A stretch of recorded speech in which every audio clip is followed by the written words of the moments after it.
heroes. Scott Goering, we're all heroes.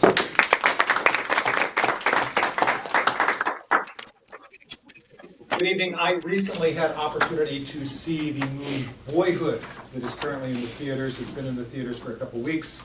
Directed by Richard Linklater. Quick show of hands. Anybody seen the movie? One person has seen the movie. Well, I don't want to give away the plot, or I'm not going to give you any spoilers, but if you're not at all familiar with the movie itself, it has a really novel concept in that Richard Linklater 12 years ago hired a bunch of actors, including Patricia Arquette, and a young man whose name escapes me, and it's largely built around this young man who was 6 years old at the time that he signed up for the film, and then films over the next 12 years this family and watching their development, and particularly this young man. So you watch him start out at age 6, you see him at age 18 over the course of 2 hours and 45 minutes, seeing him getting ready to go off to college. And the movie was really striking to me because it made me realize that all of us, little kids, older people, whatever, all have these things that we come up against. There was nothing huge and weird that happened to this kid, but just facing life every day, I realized is a heroic act. Because we have these things that happen to us and they terrify us, and we got to figure out what we're going to do with them. And it brought me back to my own life. Because when I was a little kid, believe it or not, I was really short and fat, and I had asthma. I was, as you can imagine, not particularly athletically inclined. I did not have a lot of social skills. And my parents thought it would be a great idea to help move me along in my life by entering me in the YMCA Summer Boys Basketball League. It was a nightmare. Now you have to understand something. Up to this point in my little 8-year-old life, in my whole life in the public school system, in physical education class, I had sunk 2 baskets in my entire life up to that point, at that point of being 8 years old. And so I had now been entered into a summer basketball league. And I got to tell you that I didn't have a real solid command on the rules, okay? I knew that our team was supposed to try to get the ball in the basket over on this side, the other team was trying to get the ball in the basket on the other side, and you would dribble the ball when you needed to try to get somewhere, and that's about all I had to work with. And so I would be out there, and they'd get this, 5 people on my team, no place to hide.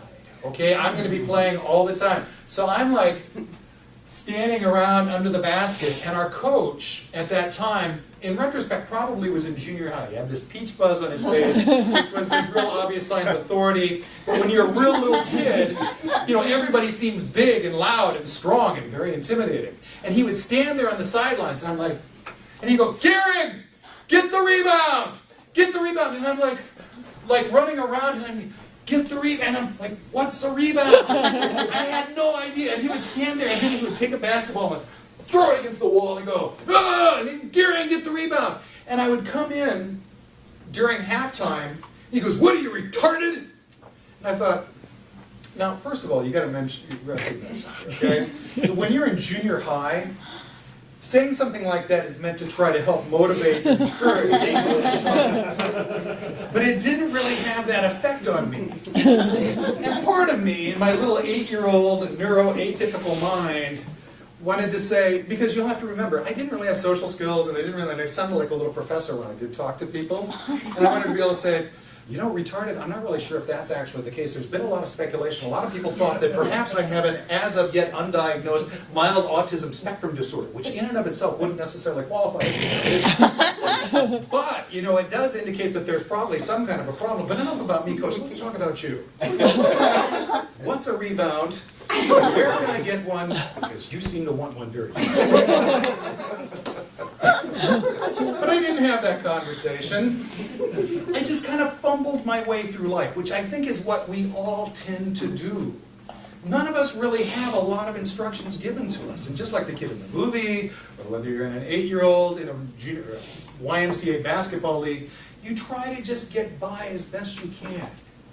And so I've come to realize it for myself, that I've learned to have a lot more compassion for both myself and the other people around me. Perhaps you've heard a quote in the past that's frequently misattributed to the philosopher Plato, but it actually, historians have suggested that it was probably first made by the Scottish writer and theologian Ian McLaren, who said, "Be compassionate with everybody you see, because we're all fighting a battle that probably the rest of us don't really know anything about.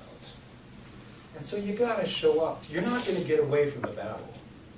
You gotta show up to it. So here's to the battle. Here's trying to figure it out even when you got no idea what's going on. And if anybody wants to get back to me after the speech and enlighten me on some of the finer points of basketball, I'm still trying to get clear on some of that stuff. I welcome your input. Mr. Toastman.